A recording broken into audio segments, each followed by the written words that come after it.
Саламатсыздарбы, менин атым Жолдубек Абдысатаров. Менин каналыма кош келиңиздер. Мен бул видеодо өткөнкү видеодогудай кылып кыргызча котороюн дегем. Но ойлонуп көрсөм дагы эле болбойт экен. Кыргызча которуш үчүн аны сөзмө сөз которуш керек, маанисине жараша которуш керек. И түшүнүктүү кылыш керек да. Эми ага дагы биринчиси убакыт керек, экинчиси туура которуш керек. Ойлонуп көрдүм дагы түз эле өз видеону өткөнкү видеодой кылып эле жүктөп коеюн чечтим. Эмне себептен бул видеону жүктөп атам? Эмне себептен муну кылып атам деген суроого мен жооп берейин. Бул видео адам балдарды, биздин жаш балдарды, жаш муунду бир чоң жаңылыштыктан сактап калат. Может акча керек болуп калып, эми жумуш таппай калып, мындай жолго барып калышы мүмкүн. Тажрыйбанын жоктугунан, эчтеке билбегендиктен, орусча айтканда от наивности дегендейчи, же болбосо ачкөздүктүн айынан бул жолго барышы мүмкүн балдардын, жаш балдардын.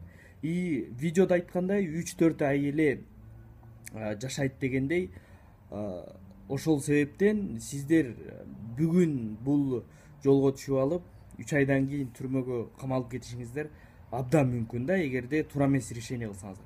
Конечно, Кудай сактасын, бирок видеону до конца аягына чейин көргүлө.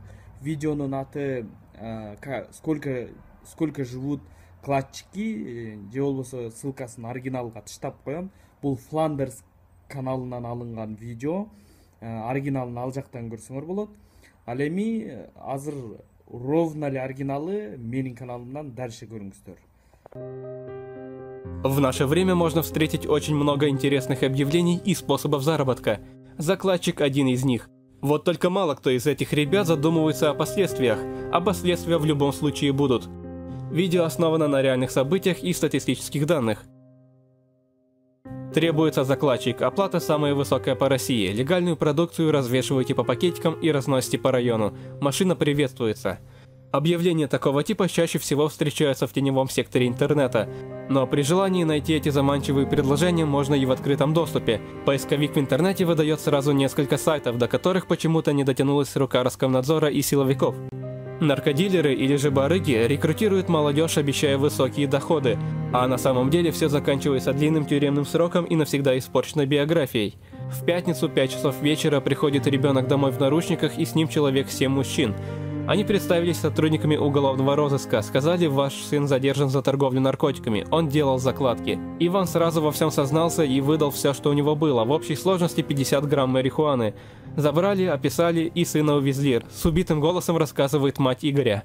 Его знакомые ребята работали закладчиками и хвастались, что живут красиво, даже на съемную квартиру хватает. Пару раз Ивану дали попробовать марихуану, а потом предложили тоже стать курьером.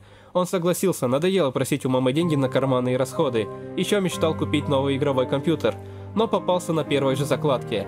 Самый обычный парень, ему 18, учится в колледже. Вернее, учился, потому что в ближайшие годы Иван проведет в колонии. Ему вменяют хранение, попытку сбыта в крупном размере и принадлежность к преступной группировке.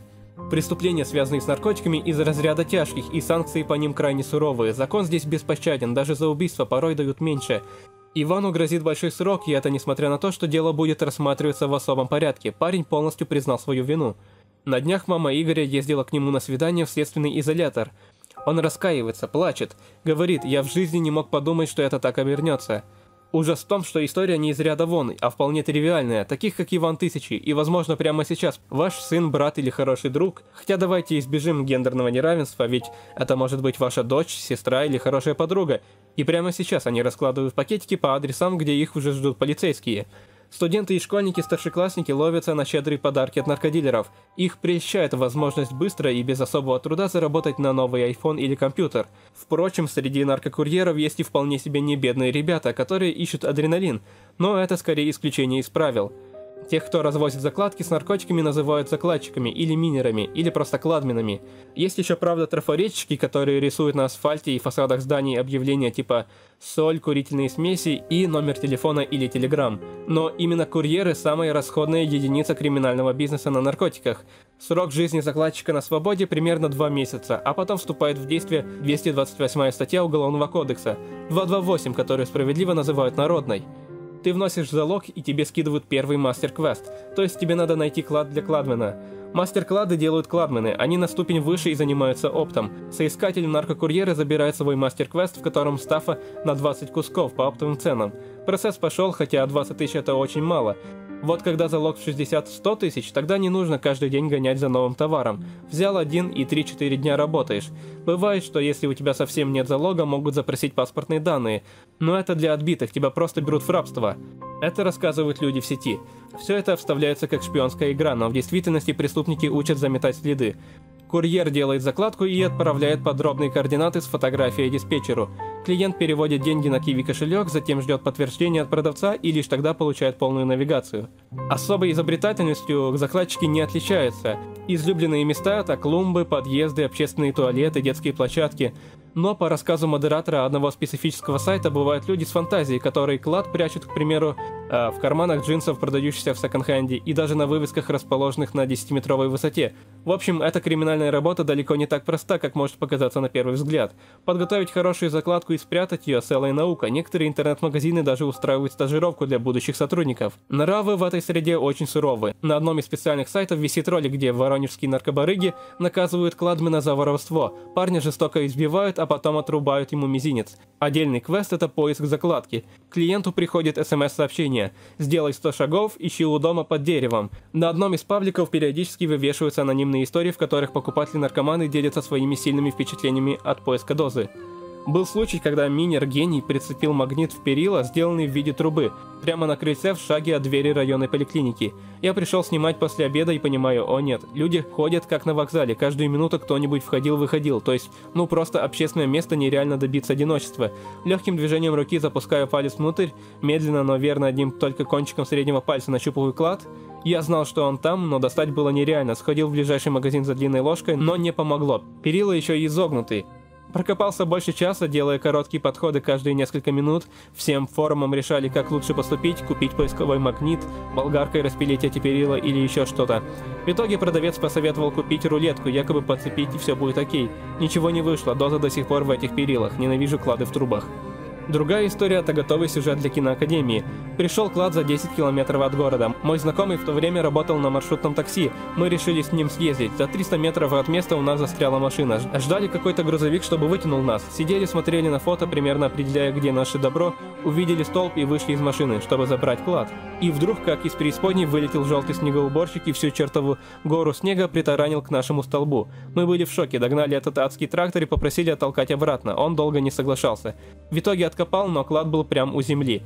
Мы стрельнули у него лопату, еще полчаса копали около этого столба.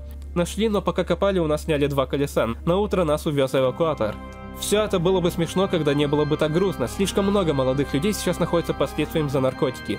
Когда задерживают на закладке, это оформляется как покушение на сбыт, если очень повезет. На самом деле, между теми, кто раскладывает, и теми, кто покупает, очень тонкая грань. Почти все новенькие молодые наркоманы тоже пробовали торговать. Просто всем, кто покупает, рано или поздно предлагают продать. Особенно, когда нужны деньги. Эти люди выступают таким-то пушечным мясом, их-то и сажают. Спрос на данный контингент большой, постоянно требуются новые курьеры для распространения в замену бывших. А вот организаторов этих магазинов найти очень трудно. Как правило, большинство курьеров – это наркоманы, которым не хватает денег на дозу. Некоторые соглашаются пройти курс лечения либо под гнетом родительского ультиматума, либо потому, что это смягчающее обстоятельство для суда. Технология вовлечения простая. Школьнику дают попробовать раз, другой, и вот он уже подсаживается. Хочется и все больше, а денег нет. Ему предлагают: а не хочешь подзаработать? Часть товара разложишь, часть тебе. В классе он теперь крутой. Эта тема сейчас вовсю романтизируется среди молодых, только их практически и используют. Курьеры – пушечное мясо. На свободе наркокурьер живет пару месяцев, максимум через полгода его закроют очень надолго. В любом случае, Иван считает дни до суда. Обычный парень, каких много. Если вы хотите подробнее обсудить эту тему, тогда пишите комментарии и ставьте лайк. А если вы хотите посмотреть актуальные видео и фото со всего мира, которые я никогда не опубликую на YouTube-канале из-за цензуры, тогда подписывайтесь на мой паблик Flanders. Всем спасибо за просмотр, вам всего доброго, хорошего настроения, всем пока.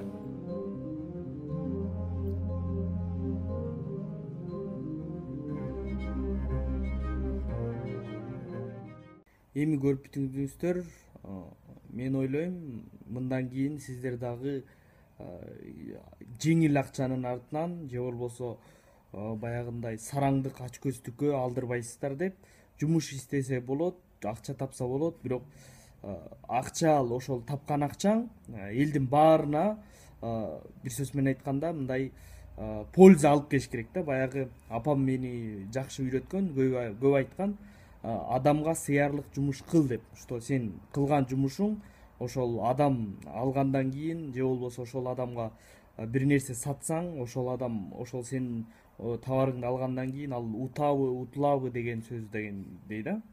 Анан ошон үчүн адам обязательно жакшы жерде калыш керек. Эч убакта жаман нерсе кылбагыла. Бул наркотик деген жаман, өзүңөр билесиңер, аябай жакшы эле билесиңер. Аягы жаман бүтөт. Ошондуктан мен бул видеону чыгарганымдын эң биринчи себеби, көлдүк байкелер, агалар кечиргиле, бирок көлдүк жаш балдар көп ушул жолго барышы мүмкүн. Мен угуп эле келем, угуп да келгем. Ошондуктан лайк баскыла, досторуңар менен бөлүшкүлө, бүт жаш досторуңар менен бөлүшкүлө. Себеби азыркы учурда аябай актуалдуу. Мисалы ГКНБ, жанагы эле ошо наркобарондор, мисалы алар сенин мен бүгүн эле келдим дегениңди угушпайт. Ошондуктан андай жолго барбаш үчүн, андан Кудай сактасын, эч убакта бул жумушту кылбагыла. Ошол менин советим. Лайк баскыла, досторуңар менен обязательно сөз бөлүшкүлө, жана тиги оригинал видеону да бөлүшкүлө, муну да бөлүшкүлө. Саламатта калыңыздар.